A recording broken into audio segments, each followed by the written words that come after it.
Let's start with the introduction of the first speaker, Mr. Balram Singh Yadav, Managing Director, Godrej Agrovet. Mr. Balram Singh Yadav on the stage, and the stage dais is yours for next half an hour. Please, sir. So thank you, Dr. Ranade, Dr. Deshpande, for inviting me, Honorable Member of Parliament. And I think since he has said that I can speak on any topic, let me talk about this state first.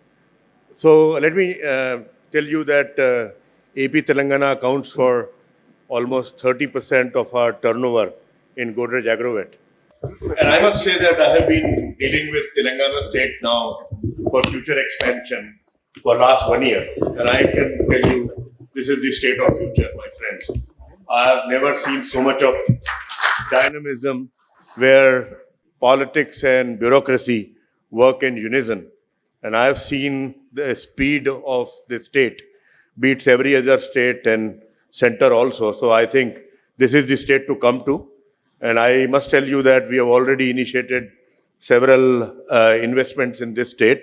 And we will be investing more and more as a group also, because I think a very massive industrialization exercise has been taken up by the state. And I must say that with a driver like Mr. KTR and people like Mr. Ranjit Reddy to support, I think sky is the limit for this state. So I think we are extremely grateful at your hospitality and the welcome we have received in this state. And I must tell you that not only us, I think the entire industry will be enamored by what you have done in last several years. And Hyderabad is one shining example. So one of the things I must say that, please pardon me, I'm always very scared of veterinarians because I don't want to commit any technical error.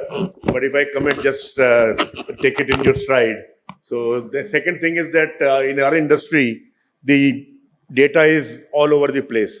So in case you don't agree with my data, I will agree with your data. So let us not dispute that. Third thing is that I must tell you that Godrej is in many businesses, and in last 4 or 5 years, I have also, in very small ways, started investing in startups. And a lot of people now that I'm entering a phase where people call me for mentoring, etc. So I look at a lot of these startups, a lot of these new tech companies, and I must say that you are very, very lucky people. You made the right choices at the right time. Lot of companies just evaporate because of change of technology. One new technology comes and wipes out so many companies. But I must tell you that 10 years later, people will eat poultry. 20 years later also, people will eat poultry. 50 years later also, we will be in the business. So congratulations to all of you. I must say that the one thing which is very heartening is not very heartening right now because I don't see women in this forum a lot. But as I am told by several academicians here, that the classes now have more than 30 to 60% women veterinarians.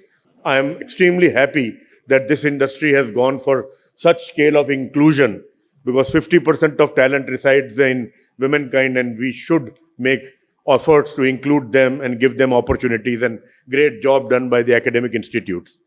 The last thing I want to say is that this is an industry where several big changes in future will be brought by non-industry people who don't have any knowledge about poultry.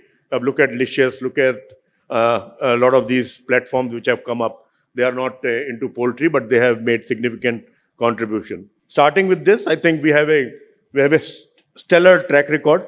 I think I've made this presentation once, but you can see that in last 22 years, population has grown 33%, but food grain has grown 128%, milk has grown 170%, but look at eggs, 250%, and look at poultry. What marvelous thing you have done. We have almost grown almost 9 times in last 22 years, where per capita consumption has increased. CAGR is almost 11.3. Now you can always contest whether it is 9 or 11, but the CAGR is definitely more than any food product in this country. I think this is something which is very interesting. The second thing is that my sense is this sector will continue to grow. Egg per capita consumption still below global average. Per capita consumption of chicken is below global average. As India is becoming poor and as Honorable MP said that chicken will be the preferred form of protein, so we are in for very good time. Of course, we will have very bumpy ride because the way the structure of the industry is and the way you have developed this industry. And the veg, non-veg population also, it is a myth that it is a vegetarian country. Out-of-home consumption will drive the chicken consumption in this country, and I am very sure that from 4.2 per capita, we will be around 7 to 8 kilos by 2030. And with this, actually, we track a lot of industries because Godrej is in several businesses. This kind of continuous growth is not likely to come in any industry at that pace. So I think we are in very, very good position as far as poultry is concerned. And Honorable MP Sahib said that we have transformed from backyard poultry to a very, very efficient poultry. We are partners of Tyson, and I have the honor of having a look at the performance, global performance of Tyson system, whether it is HHHE, whether it is FCR, whether it is yields. And I must compliment you all that we are one of the best. I think we figure in the top 3, top 4 countries where Tyson operates in terms of FCR, HHHE. So we do a great job. And mind you, we do this great job in contract farming, in open houses. I think this is a remarkable achievement of the industry. And I must tell you what you have achieved. Nobody realizes what you have achieved. Actually, in last 20 years, the real price of chicken has not risen. Because of efficiency, you have always been able to decrease prices. So we indexed it to 2004, and you'll be really surprised that only the inflation has caused the change in price, not the real cost. And I think real cost has been brought down significantly because of the efficiency improvement, and a large part played by you in this transformation.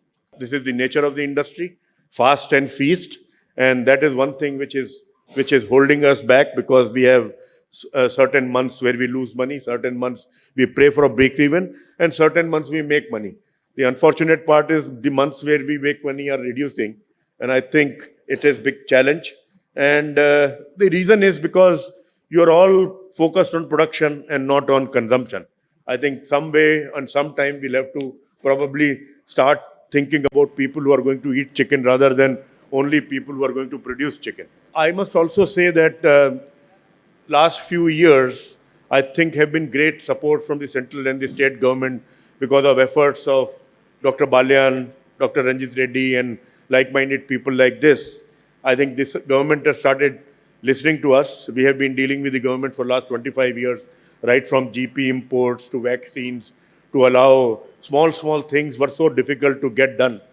I never imagined that we will be able to get GM soya meal in this country. We could do that. I never thought that we will get so many vaccines. We did that. So I think there is a great acknowledgement of our problems. And I must say that the presentations to government are becoming very, very boring, because there are so many things they have done that there are not too many things we can crib about. So I think that is one great achievement of state governments and central governments together.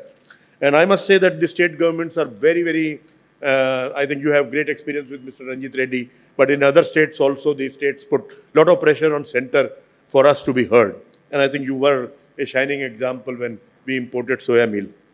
So I think this is one area where I must say that this was a great fund, and Agriculture Infrastructure Development Fund of 15,000 crores. And this was giving a lot of support to the industry for technology-assisted poultry farms, meat processing and value addition infrastructure, animal feed plants. Several of you have made use of this facility. 36% of the loans have been sanctioned. Only about 5,400 of the 8,650 has been utilized.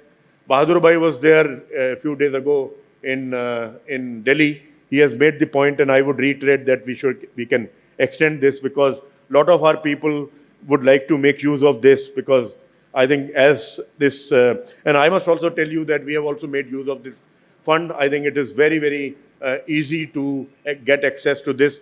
I think you must also become ambassadors for all the government policies, and I'm sure that Honorable MP will prevail upon central government to have this extended. National Livestock Mission, other supports, etc. are there. And I think most state government and central government have several schemes. We should, lack of knowledge is one problem we have in this industry. Our farmers don't know. And I think since you deal with farmers, it is important that you take this message to people. So I think big changes. I must tell you that this is a very, very interesting country. So I'm saying that highly technological things like e-payment, the way India caught on in no time and we account for 40% of online payment, this is one example on the speed at which the adoption of technology happens. On the other example is that in food and food products, we are still at a very low penetration, etc. Processing is still not gaining momentum. So actually this country is an amazing country. It lives in several decades at the same time. And I think that is one challenge we will always have. But non-poultry people are bringing more disruption than the poultry people. But I must say that one big game changer was COVID. And I think COVID was responsible for a lot of online sales of this. This opened one more vista of reaching the consumer. And today about 1% of the poultry, which is close to about 1,200 to 1,500 crores, is through online means. We have large verticals like Big Basket, Swiggy, Zomato, etc. delivering. Then we have apps like Zapped, Fresh, Tender Cuts, Licious, Nandu's, Fresh to Home. So people are experimenting with different models. It is not successful. The jury is still out. They are still struggling. But my sense is that the consumer is getting exposed to different methods of reaching the product to him in different formats. And I think even if the companies don't last, they will leave an impact. They will have some kind of a conversion of consumers. So this is what I was saying, that about 1% of total sales come from online. And the category specialists like Zap Fresh, Tender Cuts, Licious, Nandu's, Fresh to Home are likely to drive this change. It is going to be an uphill task because not very easy. COVID made a big impact. I think all these apps and all these formats got a lot of support during COVID because people were at home. And I must tell you, even frozen foods also got a good support during COVID, and there was a big change. A lot of consolidation is happening because several models will succeed and will not succeed. But I think that they're opening new avenues for people like us to follow. And consumer also will have a lot of choice. So online sellers, why are they in the industry? Because why they make sense is because they give a better consumer experience. You can order from anywhere, any time, pre-order, and easy to use, you can see as compared to the traditional channel. And then people are talking about food safety, traceability, etc. And I think this will be the order of the day, particularly the institutional sales, because without it, a lot of big institutions, hotels, quick service restaurants, etc. will not touch our product. So this is a chart. I think we have taken it from Google Trends. So you can see then when the COVID came, how the startups got such a big support, and the search history pattern of say Licious is one example, which is the leader in this initiative. So I think this is what, according to us, is the opportunity right now, 1,800 crores. But you must see the explosive growth. It has become almost 7 times in 3 years. And we believe that if it is handled well, I think this is likely to become even bigger. So revenue growth at 95% CAGR. So we have never seen something like this happen in our industry, but we are seeing that here. 150 cities, average order value of 600 rupees. Gone are the days that the people go with 100 rupee note or 200 rupee note to buy chicken. They order 3 to 4 times. And the price premium people are ready to pay is simply amazing. So if the product is good, there is a capacity to pay something which is very, very clear because of these formats. It is not that they are putting their own money. They are getting money from global giants. Temasek is one company which has supported Licious. Multiples is an Indian fund which has supported Licious. Look at their valuations. We talk about valuations of number of times of profit after tax, number of times of EBITDA. They are talking about number of times of revenue sales. So I think this is the kind of opportunity which other people see. But these people have to get it right. This is a very tough country. We have a very tough consumer who is very discerning, very cost-conscious, value-conscious consumer. So I think the task is still ahead of them. Fresh to home.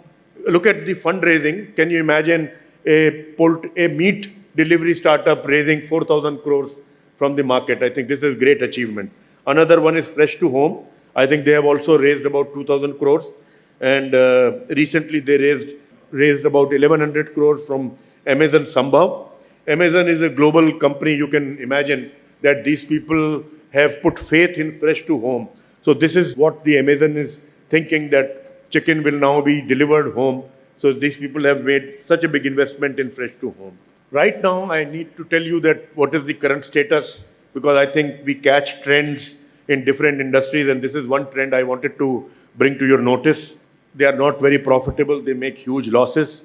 Their cost of acquisition of customer is very, very high. Whether they survive or they will not survive, but they will definitely change the structure of the market at the consumer end. And I think it will be an opportunity for whoever comes third or fourth or fifth to capitalize on that. My sense is that the big support to these platforms will now start coming from Amazon, Swiggy, and Zomato, etc., because they know that there is a big demand for this product, and definitely somebody will fulfill it, if not these companies. So this is what I'm saying. It is an opportunity for all of us, even if we don't know the consumer, we don't know the technology, but we know the business. So I think one of the reasons why I personally and several investors lost a lot of money in these startups is because these are techies. They are people who can make great programs, but they don't understand market, they don't understand consumer, they don't understand industry, they don't understand costs.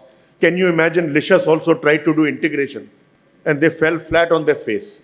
Because I'm saying from the outside it looks easy, and you all have spent donkey years trying to, we have struggled with it and we know how difficult it is. And it is something like, if not handled well, this can be a disastrous thing also. There's backward integration into these things. Opportunity for us is to cater to these platforms, to make sure that these people don't come into supply chain. We should take care of back end from these companies and make them focus in the front end. And someday when we have the opportunity, we also learn and we are able to afford that talent, get into the downside business also. Regulatory is always going to be an issue. I need not dwell upon it more. People will, I think there will be several pressure groups which will influence the government in some way or the other. But I think the industry will march on. We will have to cooperate, collaborate with each other and trying to figure this out. Plus the usual suspects, activists will always be there. You start anything, they will come. So not only in chicken, we also have trouble in palm oil. We are in palm oil business. People come and say, palm oil, these people will be cutting trees. Where are the trees to be cut in India? So point is that they take learnings from outside, learnings from developed world and bring it here. I think this will have to be checked. And I have been suggesting to the industry several times how this can be done. Of course, we will always have pressures of volatility or raw material, climate risk, diseases, etc. So I think whatever support government has to do is being given. I think the ball is in our court, particularly this August group, to combat that at the farmer level. I think everybody expects, please give a recipe of success, which I don't know myself, but I'll make an effort. You have to sustain chicken demand. And I think I'm giving two examples. And you can see the result. Whatever the per capita consumption is, 90 or 105. But what is important is where it has risen from. And I think one of the most successful advertising campaign, which is quoted in the advertising industry also. In advertising industry also, the egg campaign is the longest running campaign after the Amul campaign. And both these campaigns have yielded great results in enhancing per capita consumption. And look at the mutual fund. In 2018 to 2020, you remember there was an ad called Sahi Hai. That Sahi Hai ad, let's just see how India has responded. Almost doubled the investments in mutual fund. At one time, mutual funds were always dependent on hot capital from outside. So they will come when they make money. Once they make money, they go back. And suddenly a lot of foreign exchange will go and mutual fund sizes will reduce. Today, they are not dependent on dollars. They have every month almost 8 to 10,000 crores mutual funds are getting. I think this is what education program can do. Egg and chicken is almost 2.5 lakh crores now. I think 360-degree approach is needed. We need to improve the image of this industry. Honorable MP Sahib had given one example in one of the PFI conferences that in the village, in my mother's village, there was a boy, when we used to be young, we were going. There used to be a boy who used to be very naughty, but his name was Kalu because he was black. Anytime there was a problem, Kalu was caught. So this was our situation also. Any virus which comes, the poultry industry was caught. I think that is one thing which we must always remember. This is where the collaboration should come first. We should collect money. We should have a sustained PR campaign, whether it is social 360 degree. We should bombard policymakers, doctors, nutritionists, mothers, young mothers, children, that this is the best thing to do. I'm saying that this is one thing which is needed for sustained growth and to also maintain profitability of this industry. Because if bird flu comes or any other flu comes, I'm telling you, whatever we have earned for last 3-4 years will be wiped out in 3 months' time. So I think this is a chart which normally is a FMCG company chart. There are quality expectations, delivery expectations, product expectations, sustainability expectations. This is a young country. In another, say, 10 years, most of the consumers will be the consumers who have been born after 1990. They will have all the money to spend in the house and outside the house. We have to appeal to them. They will talk about sustainability. They'll talk about antibiotic-free. They will talk about any residue-free chicken. They will be very health and wellness conscious. And I think we will have to provide the same. And I can definitely tell you that the way per capita income is increasing for this particular group, which will be our target segment, they will be able to give us premiums we need to maintain profitability. RM shortages, I'm saying that Honorable Minister has said, and I think we already have a foot in the door. If we can get it once, we will get in again. So as he said that there might be opportunities that we should be able to import and export raw materials whenever there is need. So I think this I am not too bothered. I am bothered about the inflation part of it, because these patches of undersupply and patches of oversupply are going to be a big problem in the raw material industry. But that can only be smoothened by good import and good export policies. So this is what the recommendation is. You can always allow us to import, but that does not solve the problem. You cannot shortchange the Indian farmer who is growing soya. For that, you need to allow very good germplasm so that their productivity goes up. And you can see, and I've seen it myself, I have traveled to US plenty of times to learn poultry. And I can definitely tell you that their yields are so high that they can just change profitability of the soybean farmer. And I must tell you that if we reach global average, we are sorted for next 20 years as far as this industry is concerned.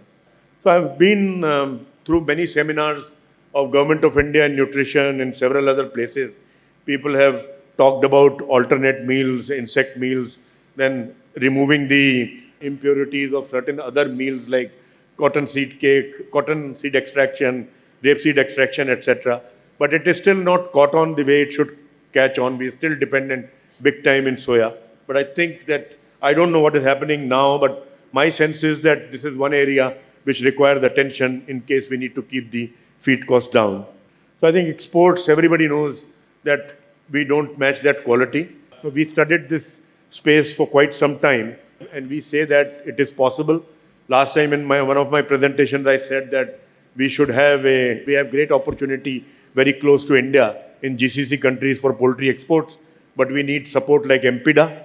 You can see the success story of aqua export from India. This year, if I'm right, 63,000 crores worth of aqua products were exported from India, which is simply amazing. And their target is 1 lakh crores by 2025-26. We can repeat the same thing in poultry also if handled well. If the country is, say, bird flu positive, we can construct complexes which can be certified. But the only thing is, what is holding us back is big ticket investments. But I think government-private partnership here is going to be very, very critical. The way it has delivered results in aqua, it can deliver results in poultry also. So I think one thing is there that I have been a very, very great worshipper of technology forever. I think the future lies in AI and machine learning, etc. This technology may be very complex, but can be handled by people who have no education also. Look at e-payments, look at WhatsApp, look at these things. I think this is the way to go. We need to monitor our systems much better. The technology provides, as Honorable MP said, that he is monitoring the farm in Uganda on the screen. I think this is possible because of technology. There is no limit to that because every 3 months or 6 months, something new will be introduced. A lot of new things will become obsolete very, very quickly. So I think this is the way to go for this industry. Improved food standards, better transparency, enhanced control over operations will be the outcomes which we want from this initiative. And then in several places I've seen IoT-based sensor leading to improved egg hatchability. I think this is big thing abroad now. They are deploying a lot of technology and removing people from the farms, because people are also a great source of contamination and biosecurity breakup. So I think machines have to take over, engineers have to come into this industry, or the veterinary colleges will have to introduce courses which sensitize veterinarians on technology, on some computer science, and how to handle at least the basic tenets of digitalization, which will be very critical for good farm management. Artificial intelligence, I think a lot of startups I've interacted with. There's a startup called Egos, then there are startups which are working in areas of raw material quality inspection, etc. So I think these kids are trying to do several things. They're bringing learning of technology from other sectors, financial technologies, etc., to this sector. So my view is that whether it is feed optimization, health monitoring, disease management, process automation, artificial intelligence will play a very critical role in future. And I think these are the things, because if you see, disruption will always be brought by people who are outside the industry. I think Airbnb guy is not a hotelier, and the Ola guy is not he doesn't even own cars. So you have seen that and heard those examples. So there will be a lot of disruption which is likely to come in this sector. Of course, you need money. If you have to put these farms, I'm very glad to see that there is huge amount of deployment of technology like monitored EC farms, particularly in breeders. But I think we will have to move fast. We need money. We need public money. We need bank money. For bank money, you need to be solvent. So you need to make consistent profits. For public money, you have to make consistent profits for years together. Otherwise, this market is very ruthless.